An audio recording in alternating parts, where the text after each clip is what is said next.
Beetroot এবং গাজরের একটা মজাদার রেসিপি। এত যে স্বাদ হয় এটা ভাত রুটি পরোটা দিয়ে খেতে। এর জন্য একটা ফ্রাই প্যান গরম করে নিয়েছি। তো তার মধ্যে পেঁয়াজ কুচি দিব, কাঁচামরিচ কুচি, ভালোভাবে নাড়াচাড়া দিয়ে একটু ভেজে নেব আর কি।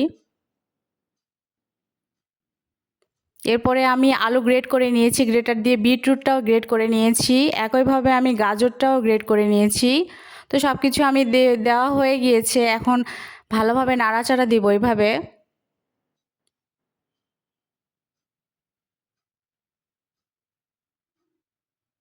এরপরে জিরা গুঁড়া দিয়েছি,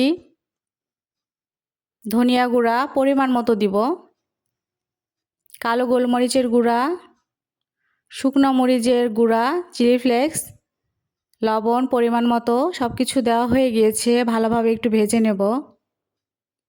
এরপর আমি ঢাকা দিয়ে হালকা আঁচে এটা রেখে দেবো, খুব বেশি আঁচ দেওয়া যাবে না। একটা ডিম আমি ভেঙে দিয়েছি, তার মধ্যে ভাজা জিরা গুঁড়ো এবং লবণ দিয়েছি। তো আবারও কিছুক্ষণ আমি ঢেকে রেখে দেব। এখন আমি সব কিছু মিক্সচার করে নিচ্ছি। তো আমার ভাজিটা প্রায় হয়ে এসেছে। সব কিছু ভালোভাবে নাড়াচাড়া দিচ্ছি। এরপরে আমি ধনিয়া গুঁড়া মানে পাতাটা আর কি ছিটাই দিব।